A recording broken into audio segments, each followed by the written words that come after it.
नमस्कार दोस्तों, रक्षा एकेडमी के ऑनलाइन प्लेटफॉर्म पे आपका स्वागत है। मैं वकुल गोहिया आप लोगों के लिए रट्टा मार के अंतर्गत एक अगला वीडियो लेकर आया हूं जिसका नाम है कोरकू जनजाति। क्योंकि देखिए, ये सब अपने आप में इंपॉर्टेंट है।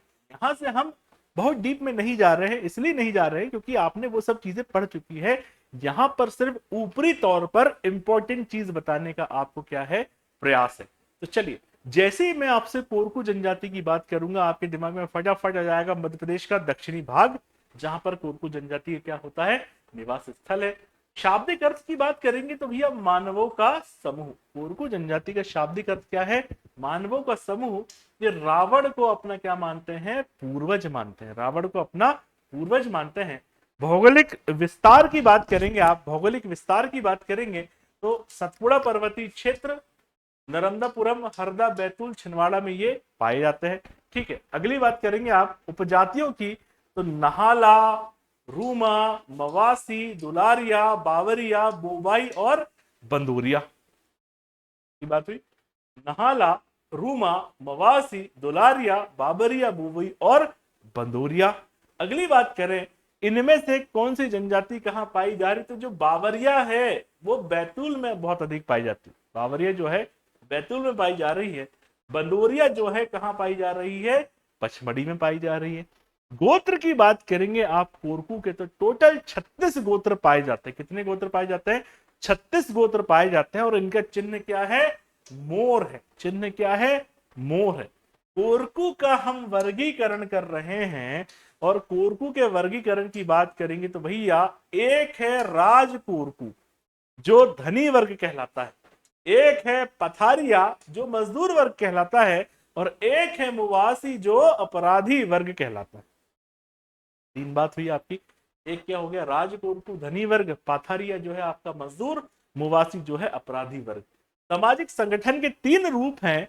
पहला रूप पढ़ियार है, जो क्या होता है, पूज्य व्यक्ति या अति सम्माननीय व्यक्ति होता है। कौन, पढ़ियार।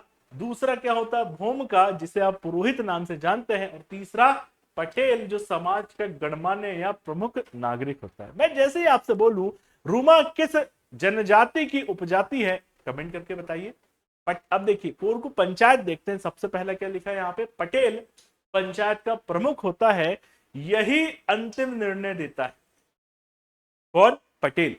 दूसरा महाजन, पटेल के बाद दूसरा महत्वपूर्ण पद है, और ये जो महाजन है पटेल के निर्णयों की क्या करता है, व्याख्या करता है। तीसरा चौधरी क्या करेगा, सूचना देने का काम करेगा। चौधरी क्या करेगा, सूचना देगा। घेटिया जो है प्रसाद भोजन बांटने की व्यवस्था इत्यादि करने वाला है। और आखिरी में मुकरी क्या करेगा, नाचने गाने वाले को बुलाएगा, त्योहारों का आयोजन कराएगा। ठीक है, घेटिया क्या कर रहा है, प्रसाद बांट रहा है। ठीक है, चौधरी क्या कर रहा है, पंचायत की सूचना की जानकारी दे रहा है। महाजन पटेल के निर्णयों की व्याख्या कर रहा है। पटेल सबसे महत्वपूर्ण व्यक्ति, जो उसके निर्णय क्या हो रहे हैं, अंतिम निर्णय देने का काम कर रहा है। सुप्रीम कोर्ट मान लो उसको। ठीक, सांस्कृतिक परंपराओं की बात करेंगे तो भैया मंडो प्रथा जो है, मंडो प्रथा किसी व्यक्ति का अंतिम संस्कार के बाद में जहां उसको दफनाया जा रहा है, वहां पर लकड़ी का क्या कर दिया आपने, स्तंभ लगा दिए। वही क्या कहलाई, आपकी मंडो प्रथा कहलाई। और जो मंडो प्रथा में पूरा अनुष्ठान हो रहा है, पूजा पाठ हो रही है, उसी को आपने क्या कह दिया, सिडोली प्रथा कह दिया। बात समझ में आ गई मेरी। मंडो, लकड़ी का स्तंभ लगा दिया आपने, मृतक जहां दफना रहे हैं। और जो प्रथा है, पूरा पूजन पाठ है, जो पूरा अनुष्ठान है, वही क्या कहला रहा है, आपका सिडोली प्रथा कहला रहा है। विवाह की बात करेंगे, समझना आपको पता है, चिथोड़ा प्रथा इंपॉर्टेंट। राजी बाजी तलाक विधवा साटो आटो विवाह, ये सब इसमें पाए जा रहे हैं। चिथोड़ा प्रथा की बात करेंगे तो चिथोड़ा किसे कहा जाता है, तो विवाह में जो मध्यस्थ व्यक्ति होता है वही क्या कहला रहा है, आपका चिथोड़ा कहला रहा है। सीज आनी, विवाह पक्का हो गया आपका, तो जो आपको दारू का निमंत्रण दे रहे हैं वही सीज आनी कहला रहा है। नृत्य की बात करेंगे अब आप। नृत्य सबसे इंपॉर्टेंट नृत्य कौन सा है, चकोरा नृत्य। कौन सा नृत्य है, चकोरा नृत्य इंपॉर्टेंट है। जिरोती, डोडवली, गादली और थापटी नृत्य, ये सब नृत्य के प्रकार है, इंपॉर्टेंट। पर्व उत्सव की बात करेंगे, होली बहुत इंपॉर्टेंट है। होली बहुत इंपॉर्टेंट पर्व है, जिसमें ये सजनई फगनई गीत गाते हैं। को कौन सा गीत गा रहे हैं, सजनई फगनई गीत गा रहे हैं। इस दिन झामटा गीत भी गाया जाता है। तो सजनी फगनी गीत का संबंध कोरकू जनजाति से है, झामटा गीत का संबंध भी कोरकू जनजाति से है। और गुदना कला भी इंपॉर्टेंट है इसमें। जो टैटू बनाने वाली महिला है उसे क्या कहते हैं आप? मुंगनी कहते हैं। क्या कह रहे हैं उन्हें? मुंगनी कह रहे हैं। बढ़िया, बात समझ में आ रही? धार्मिक परंपरा की बात करें तो ये प्रमुख देवता कौन से हैं? जब रावण को पूर्वज मान रहे हैं, मेघनाथ, रावण, डोंगर देव, खेड़ा देव आदि। खनेरा जो देव हैं, बीमारी से गांव की क्या कर रहे हैं? रक्षा कर रहे हैं। खनेरा देव क्या कर रहे हैं?